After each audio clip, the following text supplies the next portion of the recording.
Good morning, everyone, and thank you for joining us for this month's TRFA webinar. We've developed this program to help deliver education to TRFA members. The audio for today's event will broadcast through your computer speakers. Be sure they're turned on and the volume turned up. All participants have been placed on mute. This will help us to better hear and understand the presentation. If at any time you would like to ask a question, please use the question feature or the raise your hand feature located on your screen. Only the presenter and I will see your questions. At the end of the presentation, I will read any questions that were not answered during the webinar. At that time, you'll be able to enter more questions into the questions feature. All participants will remain on mute. Lastly, I want to let you know that this webinar will be recorded and shared on the TRFA website for member access in the future. Today's webinar, titled Overview of Thermoset Chemistries, is being delivered by Dr. Jeff Gotro. Dr. Gotro is the president and founder of Innocentrics LLC. Innocentrics provides a wide range of consulting services to the polymer industry. Jeff has over 35 years of experience in polymers, having held scientific and leadership positions at IBM, Allied Signal, Honeywell, and AbelStick, now part of Henkel. Jeff authored a chapter in the Encyclopedia of Polymer Science and Technology on thermosets in 2017. He is an expert in thermosetting polymers, including chemistry, processing, and applications. Jeff has a Bachelor of Science in Mechanical Engineering and Materials Science from Marquette University and a PhD in Master's Science in Materials Science from Northwestern University, a specialty in polymer science. Thank you, Jeff. And we look forward to your presentation. Okay, thank you, Rick, for the very kind introduction. So today we're going to talk about thermosets, and specifically more than just epoxies. So I was asked to put together this webinar because there's a lot of discussion in the TRFA around epoxies and epoxy chemistry and processing. But there are just more than just epoxy. So today, we're gonna look at a wide range of thermoset chemistries. And thermosetting resins can be segmented into 6 types. Polyesters, and these are typically unsaturated polyesters. Epoxy resins, vinyl ester resins, phenolic, polyurethane, and then high temperature resins. And these are in the class of the malleimides and cyanate esters. So if you look at the main sort of overarching reason for why there are so many different types of thermosetting chemistries is really we want to look at the performance versus the cost. So for a lot of applications, you know, the performance that's required doesn't really justify a very high cost. On the other hand, there are some applications, for example, up here in malleimides and cyanate esters, where the performance is actually required, and it can actually then support a higher cost. So we're going to look then at starting in the polyester, the unsaturated polyesters, then we're going to look at vinyl esters, we're going to look at epoxies, phenolics, and then into the malleimides and cyanate esters. So why do people use thermosets? And it's because they offer a very wide processing range. So most thermosets are going to start with oligomers or monomers, so small molecules. And as such, since they have small molecules, they have very low viscosity. They have good flow, so they can be dispensed into various types of tooling geometries. You can use different types of monomers to tailor the properties. So we're going to talk a lot about that today, is what are some of the monomers available so that you can get the right structure, property, process relationships. And then, you know, there are things called reactive diluents that are used to lower the viscosity, but then they chemically react into the system. And we'll show you an example of how reactive diluents are actually used in the formulations. The other benefit of thermosets is you can partially cure them. And in the composites industry, this is used a lot, where they partially cure the material to what's called a B stage. And you can actually get prepreg that has film-like properties, or other, filled materials or carrier coated on carriers that have film-like properties. And then they'll still flow if you laminate them or process them with additional heat pressure in a thermoset curing process. And then they'll turn into a fully cured network. So once they're fully cured, then they don't flow anymore. You can tailor the glass transition temperature, TG, depending upon the type of chemistry that you choose. Many of the thermosets have high temperature stability. And as we go through this, we're going to see that the high temperature stability is relative. Some thermosets have higher thermal stability than others.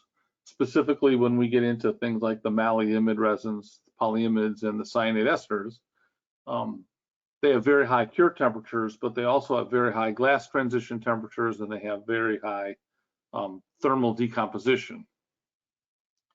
The other thing we can do with a molecular approach is we can control the coefficient of thermal expansion, or the CTE. And for many applications, the CTE is an important mechanical property that we have to deal with. So quickly, we're going to go through. This is a plot on this axis of the modulus, or E, as a function of temperature. And all polymers, whether it's a semi-crystalline polymer or it's a cross-linked polymer, a thermoset polymer, has a glass transition temperature, and that's where we go from a high modulus glassy-like material to a softer modulus. And semi-crystalline materials have a melting point. Now, this is the last time we'll really talk about a melting point today, because the focus of our talk today is on cross-link chemistry. So for thermoset materials, the key physical property, or one of the key physical properties, is the glass transition temperature. And that's where the material physically softens from a glassy material to, in this case, since it's cross-linked, it has this, what we call the rubbery plateau, right? So the key physical properties of thermosets is the glass transition temperature. And one of the interesting things is we note it as a glass transition temperature, a single number. But in reality, as we saw in the last slide, it actually occurs over a range. So the material starts to soften, and then it goes through the large drop in the modulus, for example, or you go through the glass transition temperature by looking at the step change in the specific heat in the DSC. It doesn't occur sharply at a point, it occurs over a range. And that range depends upon how you measure it. And then we're going to look at modulus and the heat deflection temperature, very critical for a lot of applications. And then another mechanical property that we look at is the tensile modulus. And then for a lot of structural applications, the impact strength and the fracture toughness are important. So damage tolerance, so when a composite part gets hit, or it's a small crack is in the composite, how does the crack propagate, or not propagate actually? And then the viscosity is super important in curing profiles, impact how the thermosets flow, and then actually process in the mold. Okay, so now we're going to start talking about specific polymer classes. The first we're going to talk about is unsaturated polyesters. This is the largest group of thermosets, and its advantages here are low cost. You can room temperature or elevated temperature cure the material. And a lot of the unsaturated polyesters are reinforced with fiberglass, either woven fiberglass or chopped long or short fiber reinforcements. Some of the disadvantages, and I'll talk about this in the next slide, are water absorption, lower thermal stability. Now, again, this is relative. And again, relatively poor mechanical properties. But like we talked about before, the unsaturated polyesters provide a very good cost performance kind of relationship. Now, to make these unsaturated polyesters work from a chemical perspective, that's why they're called unsaturated polyesters, is that they have to have double bonds. So when you say a material is unsaturated, that means they have these double bonds in the backbone. And they're called polyesters because in the backbone there are these ester groups. So anytime you have a C double bond O with a carbon and a carbon on each side, right? And you can see that they're in here, in multiple locations. Those are called esters. And then the unsaturation is the C double bond in the backbone. And so we're going to see that these C double bond in the backbone are the reactive sites when you use a free radical type of initiator. So the most common type of an unsaturated polyester is where you use the unsaturated polyester and you co-react it with styrene. And the reason that styrene works is for two reasons, actually. One, styrene is a reactive diluent. And remember, we talked about the reactive diluents. They lower the viscosity and aid in the processing. But it's also a cross-linker, so it helps to develop a high glass transition temperature and modulus during curing. So here's your unsaturated polyester molecule in annotated form. But what's important is there's the double bond here, and then we add the styrene. So I showed this is sort of this phenyl group here, pH, is this aromatic ring, and it has this double bond. So one of the things that you're going to be looking for is either co-reactants or the unsaturated polyester itself has these double bonds. And it's in where these double bonds occur is where you're going to get your cross-linking reaction. And I'll show you how the free radical initiators then start this cross-linking reaction. So what happens then is the styrene molecule or the polyester forms a free radical right here, the free radical, and then that attacks this double bond on the backbone, and then you get this cross-linking. So you can see here's a polyester molecule, here's another polyester molecule, right? And it cross-links, so it links these two chains together through this styrene molecule. And so that's how you get the network structure, is that you bridge the unsaturated polyester chains with the styrene molecule. And then you form this large cross-link network. And as the cross-link density or the more of these cross-linking bridges form, then the higher the glass transition temperature.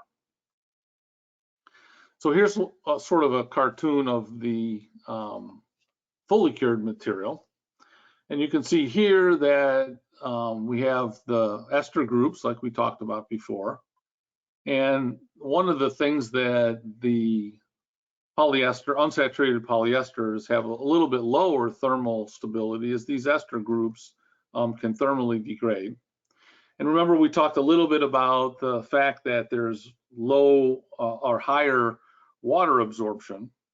And the chemistry is that this OH group here, called the hydroxyl group, can aid in the water absorption. So as moisture diffuses into the cured polyester resin matrix, then there are these OH sites that would allow for hydrogen bonding of water. So we'll show when we talk about vinyl esters how some of this polarity has been addressed in the vinyl ester chemistry.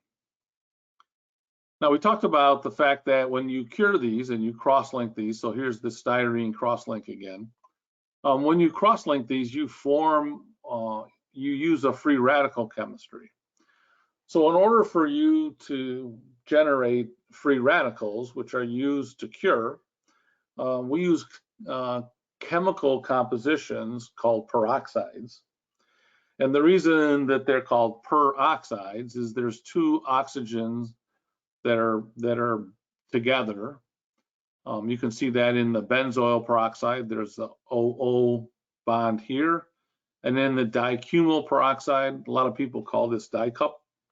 You can see there's the OO bond here as well. Well, this, depending upon the configuration of the molecule, these peroxides have a decomposition temperature. And at that decomposition temperature, then this OO bond breaks and you form these free radicals. And then these free radicals then can go on and find those double bonds, the unsaturation in the backbone of the polyester, and start the cross-linking reaction. And so once these free radicals are formed, then they are very reactive and they cross-link very, very quickly. So in this case, this is what's called chain growth polymerization. So you form this radical, and the radical then propagates and grows these chains very rapidly. When we get into epoxy chemistry and polyimide and cyanate ester, that's a very different type of chemical mechanism called step growth. But for now, we're going to focus on these chain growth polymerizations through the generation and propagation of these free radicals. The other thing is, people who have used these peroxides know that you have to be very careful when you're storing them, because some of these peroxides have a low degradation temperature, and if they're not stored properly in either a refrigerator or a freezer, then they could spontaneously combust. So very, very careful if you're using these peroxides when you're storing and handling them in a manufacturing environment. Here's an unsaturated polyester example. And in this case, instead of using the styrene, we're using a diallyl phthalate.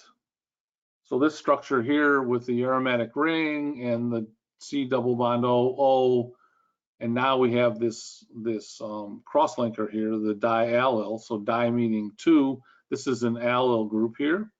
Now you see we have the double bonds, which will polymerize with the free radical.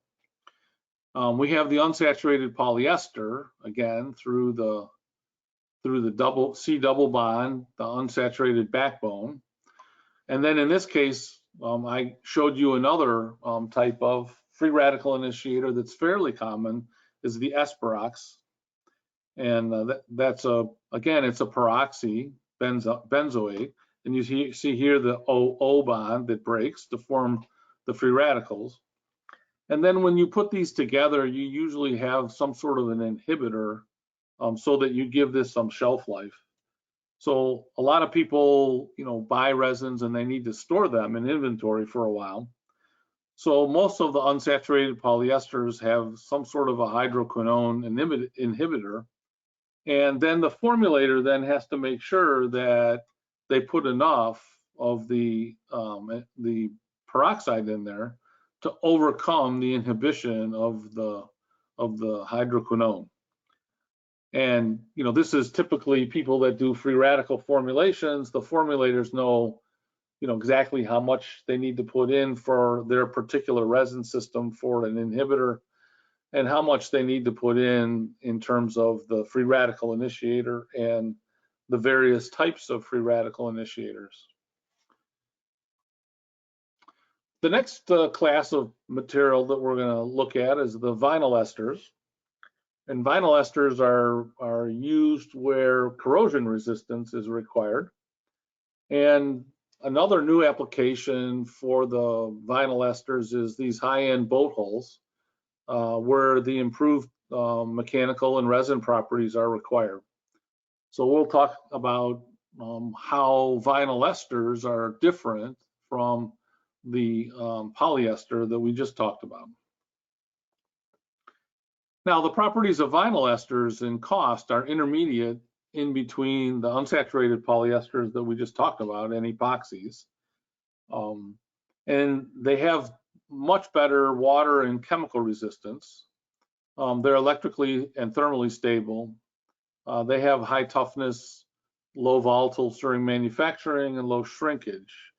And so we're going to show you the chemistry of vinyl ester, and then show you how, by changing that polar group, remember we talked about the polyester and the OH polar groups, how by changing the polar group with this vinyl ester approach, you're going to improve the water absorption, actually decrease the water absorption.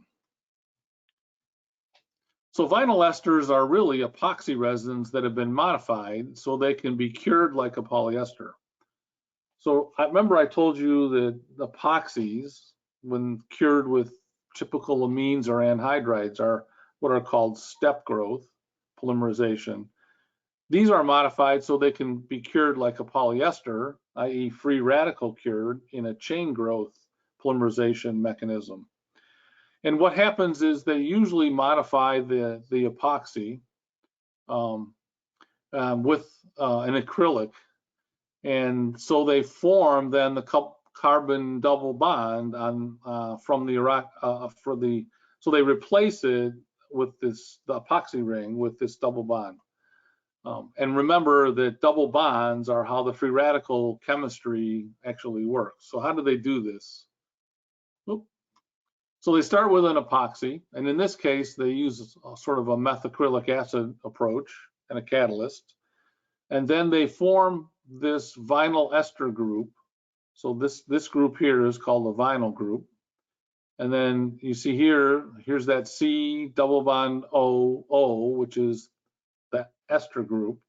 So this species on each end of this modified epoxy molecule is the vinyl ester, and that's sort of where it gets its name of vinyl ester. And then you can recognize this. The middle here is pretty much the same chemical structure as the classic, DGEBA type of epoxy. Okay. So the difference between epoxy and these vinyl esters is there's the polymerizable group on the end is a double bond, whereas in the epoxy it's the epoxy group or the oxyrane ring.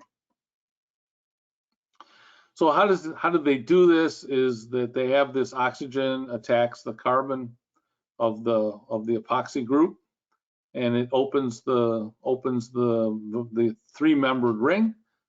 Three-membered ring is a strained ring, and it attacks this sort of the lonely carbon right here on the end, opens up, and now you get this C double bond on the end, and then you have the OH group that results from what was the epoxy group.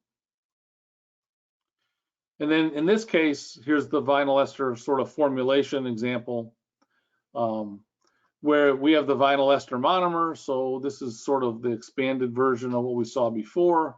We have the C double bonds on each end. So these are called the vinyl groups. And then we have our styrene, or in this case, I've also shown a vinyl toluene. And these are both the reactive diluent. Remember, these are small molecules. They're low viscosity liquids. They can bring the viscosity down. And they serve then a dual purpose as both a cross-linker and as a diluent. And you can see, like we talked about in the case of the unsaturated polyester, the use of a free radical generates then a radical at each end, and then the double bonds here can then react in to the growing free radical at these double bonds on the chain ends. So we cross-link then through the chain ends of these molecules. And again, the typical formulation has a free radical initiator, and the formulator, depending upon the temperature they need for the process and the type of properties they want to get, they can choose a wide variety of these free radical initiators. And again, these systems are stabilized with the hydroquinone. And one of the interesting things is that if you look at the difference between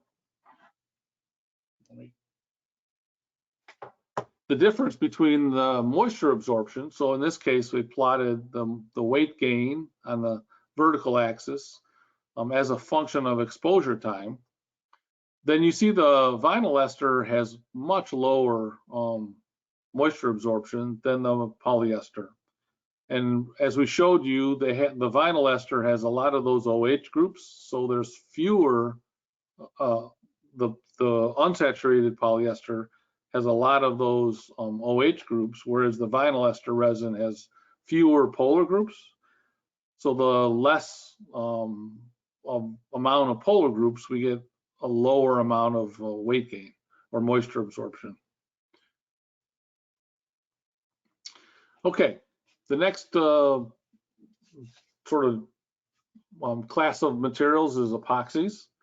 Probably a lot of people on this call are very familiar with epoxies. We're going to sort of jump through them quickly so that we can spend some more time on some of the other non-epoxy based. But to be fair to epoxy, I'm not going to give it a total short shift here. So epoxy is the most common thermoset. I mean, it's used everywhere, and for good reason. It gives a very good cost performance benefit. So, the OH groups are reactive sites. They're also good for wettability and adhesion. The epoxy group on each end is the reactive site, and many of the epoxies are aromatic.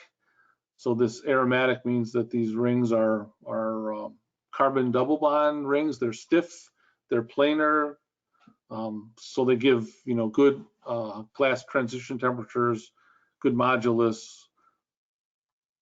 This N here is usually in the range of 0 to 6.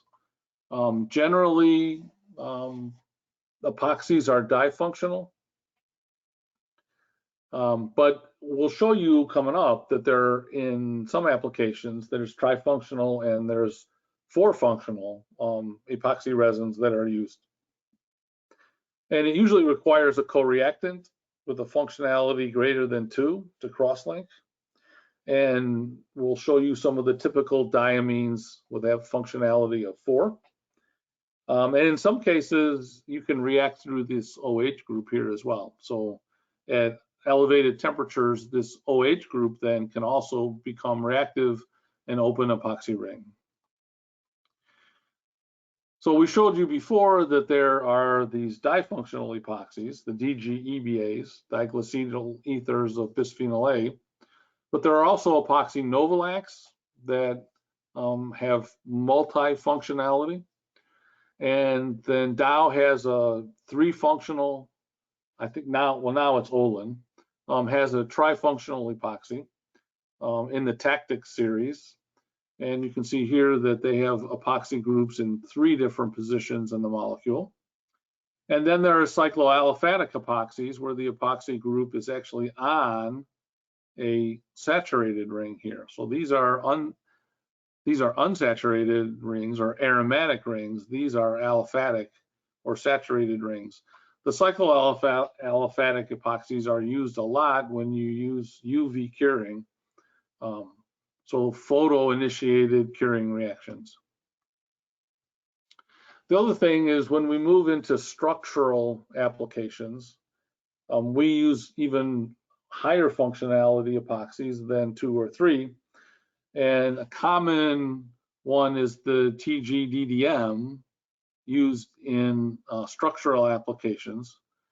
This is in the commercial, it used to be Ciba Geigy, I think it's Huntsman now, the MY720, very, very popular. Well, it contains this 4-functional epoxy and different, very, very now stiff and rigid amine curing agent. So you can see here the NH2 groups on each end. This is the diamino diphenyl sulfone. It's got the sulfur bridge in the middle. And this is the diamino, so 2 amines on each end. And this is the methane in the middle. So it's a flexible or more flexible unit in the middle. And these are typically used then to cure into these 4 functional epoxy monomers. And now you think about this NH2 group can cross-link with 2 epoxy groups and 2 epoxy groups on this end, and now we have 4 epoxies in this. You can see that these types of TGDDM and DDS type of epoxy systems can give you very high glass transition temperatures, really high modulus, very high stiffness, so that these are used in structural applications. Some of the typical amine curing agents, very common, are the Jeffamine series. And this is available here where they can change, you can buy these different grades where this goes from a small molecule to 2.5, this X, so 2.5 of these repeat units up to pretty long, so 4,000 molecular weight. And again, these are characterized by having this amine functionality, NH2 on each end. And then a very, very common room temperature curing amine is the triethylene tetramine, or TETA. And it has 4 nitrogen groups, so that's why you get the tetramine in the name. And these are very reactive because they're what's called an aliphatic amine. They're very reactive at room temperature, and these are used extensively when you have room temperature curing, like epoxy coatings or floor coatings, where you get rapid cure at room temperature. This, as Rick said, you're going to have a copy of the slides and the presentation. So I just put these in case people want to refer back to it. But the DITA, or the diethylene triamine, and the TETA are very common in room temperature curing. Isoferone diamine is also pretty commonly used because it's also a very fast curing system. This PACM is also used. And then when you get into structural, like we talked about, then you get into the DDM, so the aromatic amines. So once you get then into the need to have a much higher glass transition temperature, then you start to now incorporate aromatic rings into the formulation. Whereas when you're using the aliphatic amines that are very fast in terms of cure rate, but they're also much more flexible. Another common curing agent is the family called imidazoles, and 2-MI, which I've shown here, 2-methyl-imidazole, and EMI-2,4, so 2-ethyl-4-methyl-imidazole, are very, very common accelerators, and they're also hardeners because, as I'll show you in a minute, these have both an active hydrogen, so this can react with an epoxy, but this is what's called a tertiary amine, and that's also an accelerator. So you see here in the 2-ethyl-4-methyl-imidazole, or EMI-2,4, same thing. You have an accelerator site, but you also have a reactive site. Right? And so these are used in coatings and adhesives and composites. They're also used as accelerator with anhydride curing agents. So they're used in both prepregs and coatings because they have latency, right? Which means they don't react very quickly until you reach a certain temperature. And then when you reach a certain temperature, the reactivity goes off very, very quickly. So this is an interesting tool for the formulator in that you can use this both as a cross-linker and as an accelerator. The next sort of common way to cure epoxies is through anhydrides, and phthalic anhydride is a very common anhydride curing agent. There's a whole class of these different anhydrides, and actually in some electrical epoxy applications for like circuit boards and substrates, they use the styrene maleic anhydride, SMA, as a co-reactant into the epoxy system, because this drops the dielectric constant and drops the dissipation factor, so sort of two key electrical properties. So again, by looking at the toolbox, you can tailor the chemistry to get the right mechanical properties. So they use the right kind of epoxy, but then they can also tailor the electrical properties by incorporation of these styrene maleic anhydride units into the backbone. So again, it's a way that the formulator can use various tools in the toolbox to get the desired structure property relationships. And then, like I mentioned before, tertiary amines are used primarily as catalysts. So, there's multiple suppliers that provide lots of these different types of accelerants and catalysts for epoxy systems. All right, the next application, we're going to move on to phenolics. And phenolics have been around a long, long time. In fact, if you go back and you look in the literature, the first phenolic was bakelite. And so that was I think it was in the 30s when a German scientist named Baekeland discovered that you could make these phenolic, very hard, rigid phenolic structures, and that was sort of the beginning of the Bakelite Corporation. Phenolics are used in plywood applications, electrical switches, molded parts that are used in hot environments, such as on the motor, near the motor in automobiles, billiard balls, rocket nozzles, carbon-carbon composites. So phenolics are widely used, again, because they provide a good cost and performance benefit. Right? The aromatic content determines most of the applications. So the reason that they're used actually interior in airplane is they have very low flammability and they generate low smoke. So they're actually very good for use in the transportation industry in interior panels. It's a good news, bad news is they're very, very stiff and very hard, but then that makes them sometimes a little bit tough because they're brittle. They have very good thermal stability, very good electrically insulating properties, and they have a relatively low price, again, a little bit higher than polyesters, but they do provide a little bit better thermal stability and better mechanical properties than the polyester group.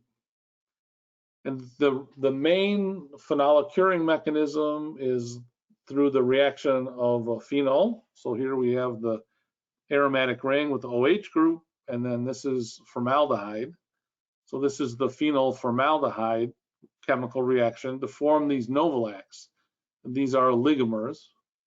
And then in some reactions, people take these novolacs and change them by reacting the epoxy group on the end with epichlorohydrin. So remember when I talked about the epoxy group, the epoxy chemistry, I showed you some novolac resins. Well, these novolac resins are made by the phenol formaldehyde chemistry, and they convert them to an epoxy. In this case, they don't convert them into an epoxy. They leave the OH groups on, and then they use the hexamethylene tetramine curing agent here to form this very highly aromatic cross-link network. So this is what gives them their really high glass temperature, their rigidity, and some of the mechanical properties that are required in some of those electrical and structural applications. Okay, the next one we're going to move on to is the cyanate esters. And now we're going to move into the realm of chemistry that will get you to very high glass transition temperatures. So a fully cured bisphenol A dicyanate has a TG in the range of 290 to 300 degrees C. So, typical polyesters, 80, 100, 150, the epoxy anhydrides, the epoxy amines, anywhere from, depending upon how they're formulated, but, again, in the 80s up into the 190. And in fact, some of the very high performance epoxies are up in the low 200s. We're now going to talk about cyanate esters and then subsequently bismalleimides. And there we can get up into very high glass transition temperatures. Now, one of the first applications of cyanate esters was in high performance circuit substrates. Cyanate esters have a really low dielectric constant and a very low dielectric loss factor. Both of these are very important into how fast an electrical signal how fast the electrical signal goes down a transmission line, i.e. a circuit trace. And the loss factor is very important now, and because it's the amount of energy that's lost, and that impacts the battery life. And so back when I was at IBM, I spent a lot of time working on cyanate esters to develop very high performance substrates for mainframe computing applications. The cyanate esters have really good thermal stability, very low moisture uptake, but these really high networks and TGs in 290 to 300 C, they become very brittle, and the fracture toughness is actually pretty low. So if you have an application where you need to have high fracture toughness, then toughening is usually required. And you can use this two different ways to toughen. You can co-react with more flexible cyanate ester monomers, and I'll show you some of that approach. And then the other thing is you can use a thermoplastic toughening agent, and you can develop phase-separated morphologies this way. Now, just to show you sort of how cyanate esters are pretty much everywhere in electronic packaging, this is the Apple A10 microprocessor. So this is a cross-section of the processor chip. So you see here's the A10 chip. All right, this is the processor that makes your phone work. And then there's a memory module on the top. So this is a memory chip right here, and it's stacked on top of this fan-out wafer level package. Don't worry about all the packaging types. But in this material here is epoxy cyanate ester. So they use a combination of epoxy and cyanate ester in these circuit traces. So the insulation between here has this epoxy cyanate ester. I'll show you the chemistry of this coming up. You can also see that our friends epoxies are used as an underfill. So this material here is flowed underneath this memory module to stabilize these bumps. So this is epoxy, and many of these epoxies are anhydride cured. So just like we were talking about before. And then there's a mold compound that surrounds these structures. It encapsulates this chip to protect it, and it's highly filled. If you look hard, you can see the filler particles in here. And again, this is typically epoxy anhydride, or some epoxy amines are used in the underfills. And then down here in the circuit board is this epoxy bismalleimide triazine. So we're going to show you exactly how epoxies are used with malleimides and with cyanate esters, because when you polymerize a cyanate ester, you form a triazine ring structure. So that's how it gets this triazine. so epoxy bismuth triazine material. And that's basically the same that's up here. This is the bismuth epoxy triazine layer in the memory module. So cyanate ester monomers then have the cyanate functionality, C triple bond N on the end. And you can see that it looks just like the bisphenol A epoxy, but instead of having the epoxy group on the end, they have the cyanate group on the end. So they have this is called the bisphenol A because it's got CH3 on the bridge group, and it's got a cyanate group on each end. For those underfills, right? So let's go back for a minute. These underfills actually flow underneath the dye and fill in these spaces. Sometimes they use a liquid dicyanate as the underfill material. And in that case, they use the bisphenol F. So you can see here the bridge groups are hydrogen. And this forms a liquid dicyanate. The bisphenol A dicyanate is a solid, but the bisphenol F dicyanate then is able to flow as a liquid. The other thing that's interesting is they use this tetramethyl bisphenol F because these methyl groups here provide steric hindrance to the cyanate group, and the tetramethyl bisphenol F dicyanates, when they get cured, have a much lower moisture absorption. The other thing is you can get these cyanate esters that are fluorinated. So you can see here, this contains CF3 on the bridge carbon.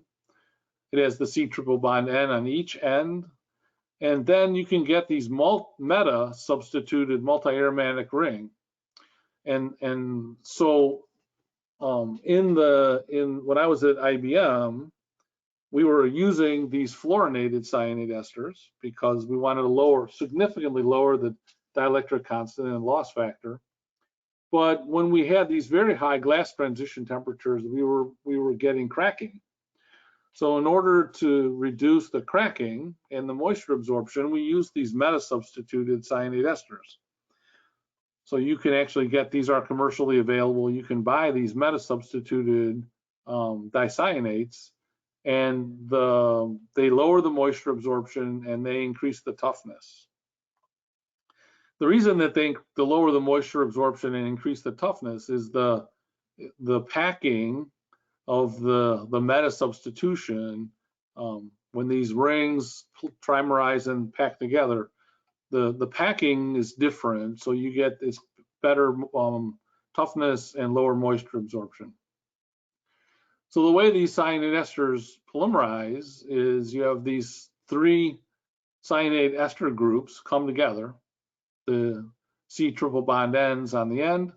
You use a coordination catalyst like copper ACAC, and they then come together and they cyclotrimerize. You use nonylphenol as a catalyst, and you form these cyanurate rings. And you can see they're highly aromatic. So these are benzene type aromatic rings. These are triazine ring.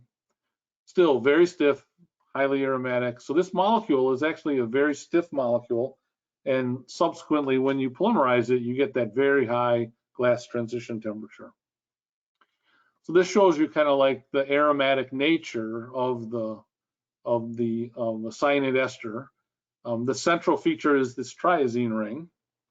And then if you're using, for example, the bis-A dicyanate, you have all these different aromatic rings, and then here's the end where you form a new triazine ring, and you form this very, very highly aromatic ring structure.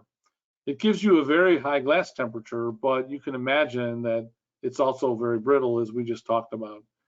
So then co-reacting it with different types of comonomers is important to get the moisture absorption and the glass transition temperature, fracture toughness into a more manageable range. The last topic we're going to talk about is the aromatic bismalloymids. And then finally, we'll talk about aliphatic bismalloymids, but we'll begin with looking at the aromatic bismalloymids.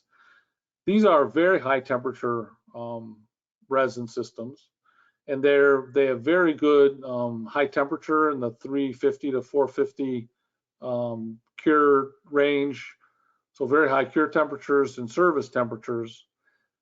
They most of the time need to be cured at high pressure in autoclave. They're a little more brittle than epoxy, but they're used where high temperature resistance is actually really important. So how do these addition bismalimides work? Now what I'm going to preface this is these are called addition bismalimides. You may have heard of Kapton polyimide. Well, that's a very different chemical process where I'm not going to talk about that today. That's called a condensation polyimide. I'm going to focus on the thermosetting polyimides are these addition until they cure with step growth type of polymerization. So here again, we see this sort of the similar kind of core molecule, but now on each end, we have this maleimide group. So this group on the end is got this double bond, right? And some of them have the methyl group here. Some of them have the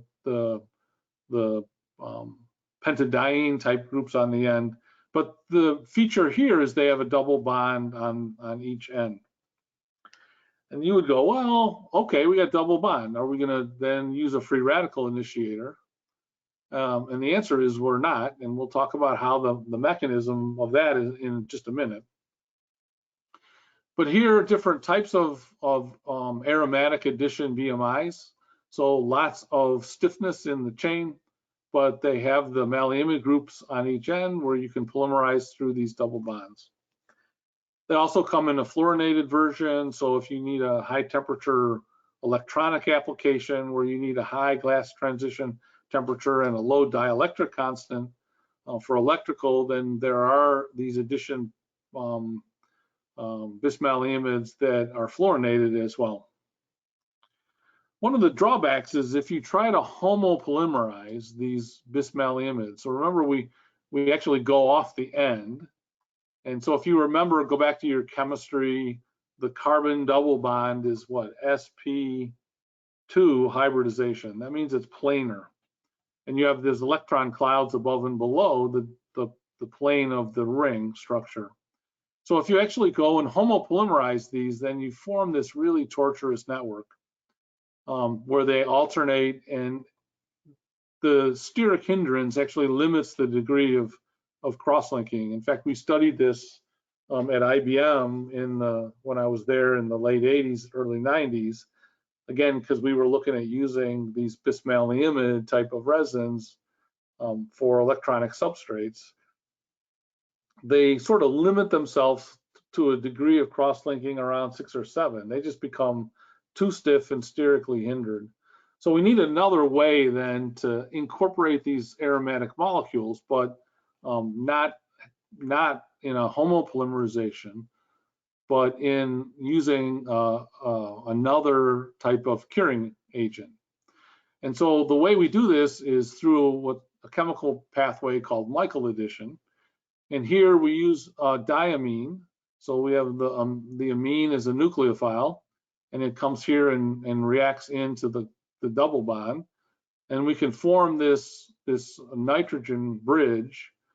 So now we have an ability to formulate with these various types of polyimides with a whole diamine toolbox, which are available for epoxies.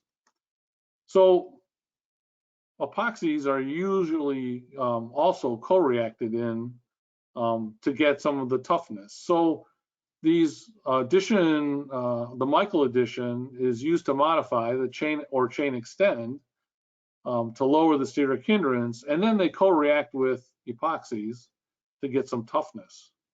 And so the BT epoxy, which we showed you in that A10 Apple microprocessor, contains the bismalimide, and it contains epoxy, and it contains triazine. So the bismalimide reacts through the this amine functional hardener. And then it also reacts the epoxy into the bismuth, and then the triazine is actually added as well. So you get this structure that has a polyimides in it, it has epoxy network, and it has cyanate ester networks in it. Now, the last we're going to talk briefly before we wrap up here is, I talked about these polyimides when they're really, really stiff and very high performance for structural applications. Well, there is also the use of malleimides that are on the opposite end that are very flexible. And so one of the applications is what's called die-attach adhesive. And in this case, here's a semiconductor die. So this is a funny name because in the semiconductor packaging industry, a semiconductor chip is actually called a die. And the adhesives that's used to glue these all together are called die-attach adhesives. Really strange nomenclature, but it is what it is. They have to have very low moisture absorption, so they need hydrophobic resins, high temperature stability so that we can wire bond and solder, and very low stress, because as they stack all these dies up, you don't want the stack to warp. And they need to go to cure very fast at low temperature. So how did the formulator approach this? Is using what's called an aliphatic malleimide. So die-attach resins are epoxies. They're acrylic, so you can polymerize them through these double bonds. The acrylates and the methacrylates can be a reactive diluent. These are small molecules that are very low viscosity, so they can keep the viscosity low so it can flow underneath those chips and wet and bond. And then you use aliphatic bismalleimides, which have very low viscosity. But then you can polymerize these very, very quickly using free radical initiator.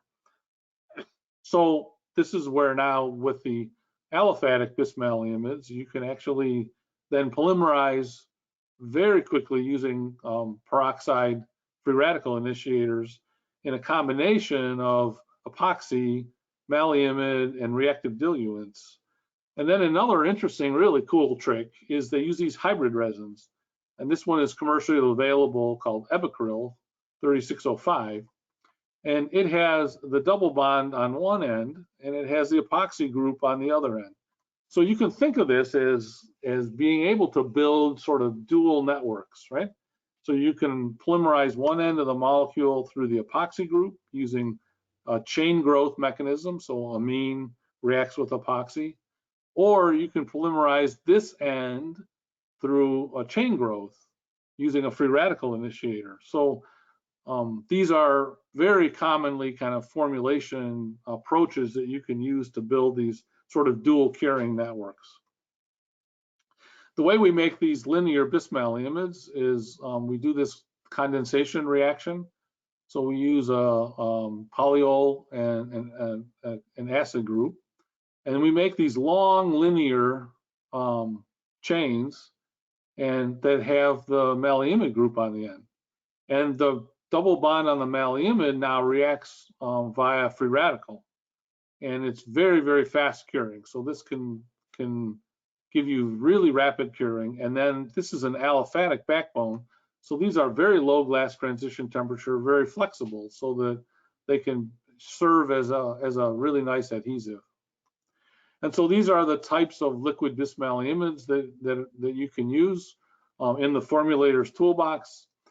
Here you have the bismalleimide group on the end, but instead of having aromatic structure in the middle like we showed for the composites, now we have aliphatic. This is essentially 36 unit polyethylene in the middle.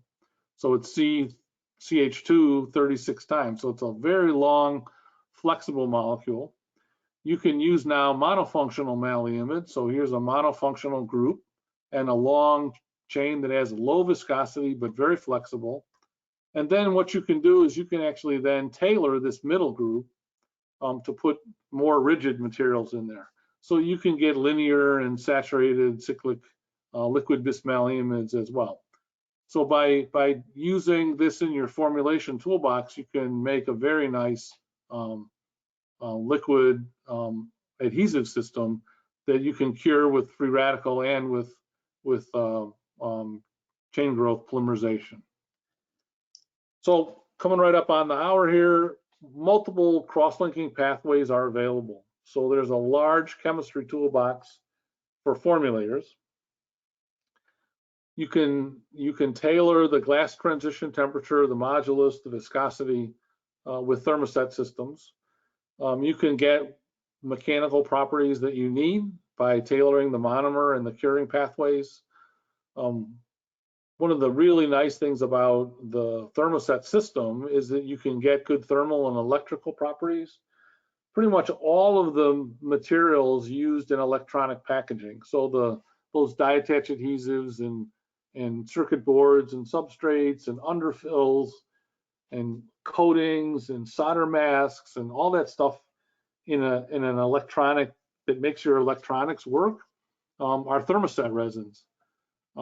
And we have multiple cure pathways that we can use for processing.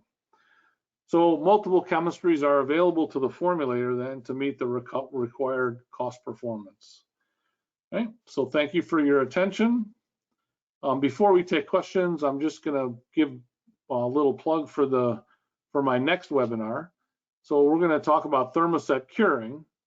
So today we talked mostly about chemistry, gave you an overview of the chemistry and the different types of thermosets. On November 18th, same time, I'm going to talk about fundamentals and applications in curing.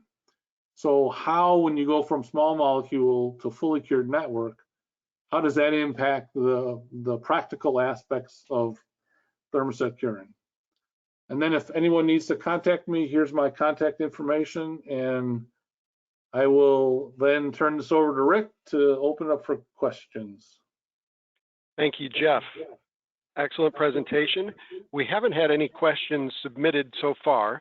If you do have a question, please feel free to submit it through the questions feature on your desktop. We'll wait for a minute or two to see if any questions are added. And also, Jeff, we look forward to your presentation in November. Yeah, it's going to be good. It's going to sort of build on exactly what we talked about today. So sort of we showed the chemistry today. Now we're going to show how do you take that chemistry and take it into a fully cured network. Thank you very much. No questions have been added, although we did have a comment made in the question feature saying, great presentation, Jeff. So thank you very much for your presentation. I think it was such a good presentation, it answered everybody's questions. Well, if anybody has, and Rick, you're going to send this slide deck out. So my contact information is here. If anybody has any questions, they can just reach out to me. Thanks for participating in our webinar today, everybody, and have a great week.